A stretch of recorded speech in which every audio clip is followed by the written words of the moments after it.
Have you ever tried to talk your wife out of doing something? I don't mean if you have ever convinced her. I mean, did you ever have enough courage to try? Well, you deserve a medal where she went your way or dragged you her way. Having the guts to try should already have earned you a Purple Heart. Imagine if it is so hard to persuade the person closest to you.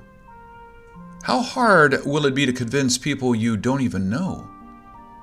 And if it takes such difficulty to talk to your wife out of buying that new purse, how much harder it will be telling her to move 30 miles inland to avoid a coming tsunami that may never happen?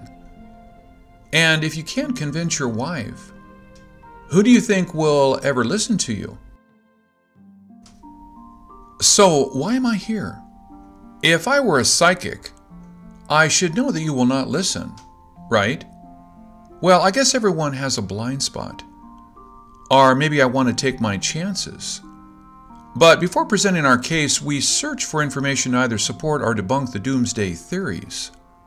Sadly, the more we looked, the more convinced we were about the changes coming.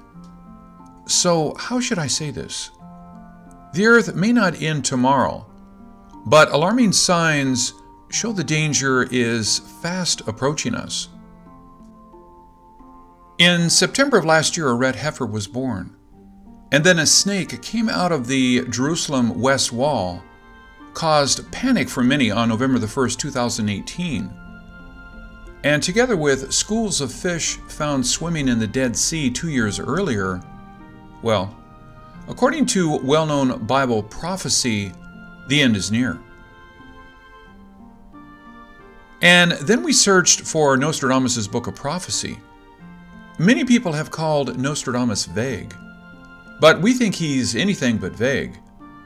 Just last year, we found so many Nostradamus prophecies on events with direct reference to current events, like the Las Vegas massacre, the mail bomber, the synagogue attack in Pittsburgh, and even the Mars InSight mission. And then we found names for Roger Stone, Stormy Daniel, Cardinal Pell, and President Trump's 20 months.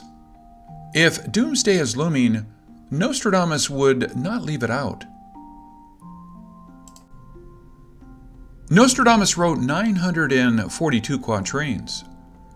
Taking out the quatrains we found about Mary, Queen of Scots, King Louis XVI, Napoleon, JFK, Lincoln, Martin Luther King, with clusters of quatrains in Century 1 about the last 500 years of wars and doomsday warnings scattered throughout Century 2, there is really not that many unsolved quatrains left. But even if we only had 300 quatrains left, we could still find a few headline quatrains that would grab your attention. After all, that is what most Nostradamus researchers have done. But finding a convincing line cannot be convincing. All 4 lines of the quatrain must be about the event. And on important events, the quatrain before and after should offer additional clues. So, through the use of keywords, clusters, and our understanding of Nostradamus, we have found undisputable evidence that doomsday is here. In Century 3, Quatrain 92, quote, "The world near the last period. Saturn will come back again late. Empire transferred towards the dusky nation. The eye plucked out by the goshawk at Narbonne." In Century 3, Quatrain 93, quote, "In Avignon, the chief of the whole empire will make a stop on the way to desolate Paris. Tricast will hold the anger of Hannibal. Lyons will be poorly consolidated for the change." I believe the Yellow Jacket movement marked the beginning of the end, as line 3 of Quatrain 92 showed how the gas tax ignited the protest. When the government tried to reduce the population so the country won't be dusky. And the protest started in Narbonne, for people that wish to argue against me and call this quatrain being about the French Revolution in 1789, please note in quatrain 93, line 1 and 2, said the chief stop at Avignon on the way to Paris, but Avignon was not part of France until 1791. That is after the French Revolution. And the word tricoste is even more interesting. The current president, Macron, was in a four-way tie during the first round of the 2016 presidential elections. Voters cast their votes again and elected him. Now they are casting their votes for the third time, wearing the yellow jackets. Isn't that amazing how Nostradamus used the word tricoste? But the Bible has declared there will be 4 horsemen at the end time. Despite the troubles we have, despite a questionable economy and regional conflicts, we've seen no war, famine, or disease. But when I searched Nostradamus for quatrains about the 8-year-old kid that died in immigration custody, I found the following. In Century 5, quatrain 63, quote, "From the vain enterprise, honor and undue complaint, boast tossed about among the Latins, cold, hunger, waves. Not far from the Tiber, the land stained with blood. The diverse plagues will be upon mankind." Then in Century 5, quatrain 64, quote, "Those assembled by the tranquility of the great number, by land and sea, counsel countermanded. Near Anton, Genon, Nice in the shadow, through field and towns in revolt against the chief." I found the first quatrain because it contains Latin and cold, as the boy that died of the flu. But then I noticed the word undue complaints, which is a perfect way to describe the asylum process. But what shocked me was the quote, "diverse plague will be upon mankind." Because the media attention and the fact young Felipe died in U.S. custody, the timestamp log showed his symptoms appeared first at 9 a.m. on 12/24/2018. And by 9 p.m. he was so sick an ambulance was called. But by the time he saw the doctor at 11 p.m. it was too late. He was pronounced dead at 11:58 p.m. Is this Nostradamus' way of telling us how serious the plague is?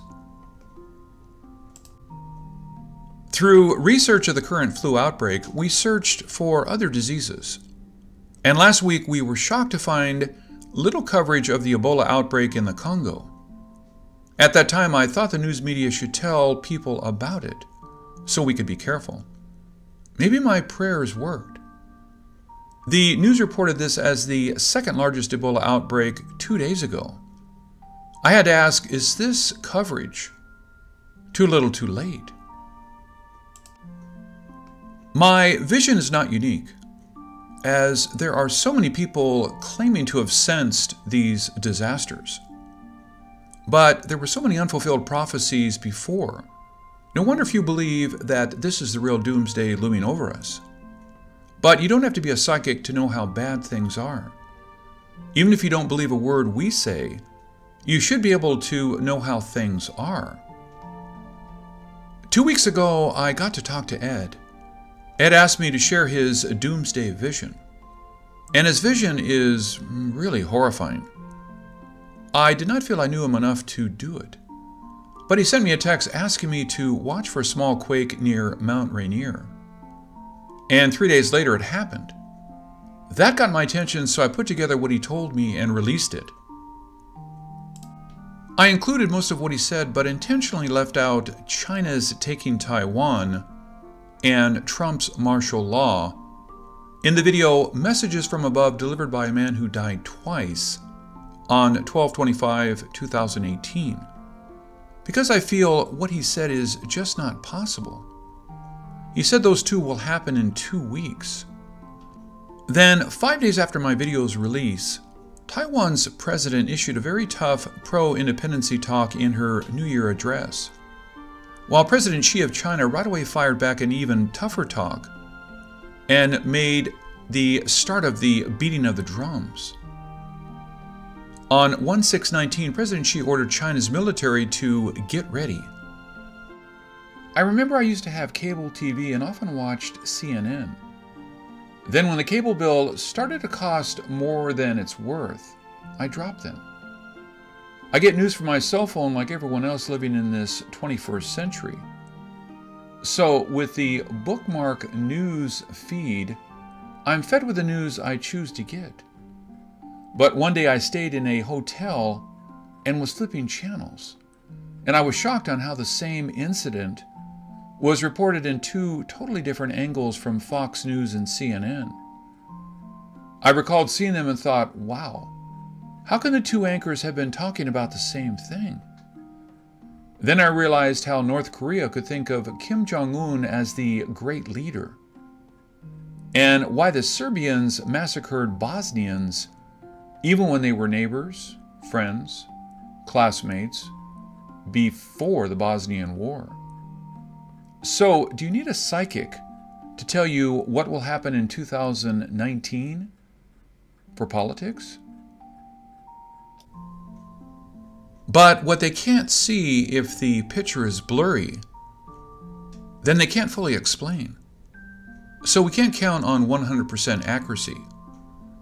But it is good to listen and be prepared. Hopefully it won't happen if many of us would pray. However, this is different. Do you remember the video we released a few days ago? I said we should watch for signs. Then on 1/5/2018, alarming signs had been sounding off the whole day. Look at this map. I don't know if it is because of the government shutdown, but this map is missing the Yellowstone 3.1 quake, the Utah quake, and the Washington State quake. All happened around the same time on 1/5/2019. It also warned about severe political changes. Martial law will be declared and political opponents criticizing the government's handling will be quarantined.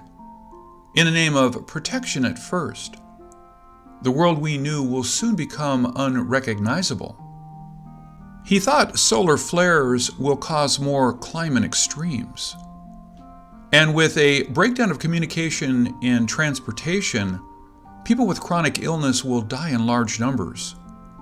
The failure to treat the sick and bury the dead will make infectious disease spread like wildfire. In his vision, the rest of the world is not much better. Volcanoes and quakes continue to rattle Asia, Africa, and America. Some people will lose their lives. Some people will lose their hope. After such chaotic events like this, what do you think you could hold on to? I believe life is a test. We already know what will happen at the end.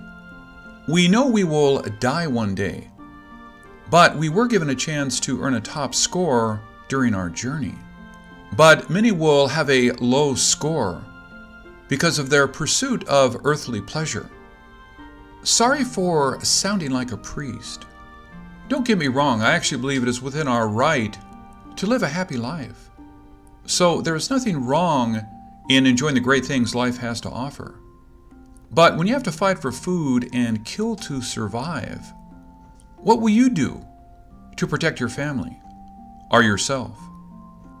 You may ask, what difference does it make? If we are the doomsday generation, we won't even have a chance to live another life, even if there is such a thing as another life. No one can fault us for trying to survive. So what's the purpose of obeying laws and following God's rule? I can't answer that question. It is a question you have to answer yourself. This is Ken Peters. Thank you for watching.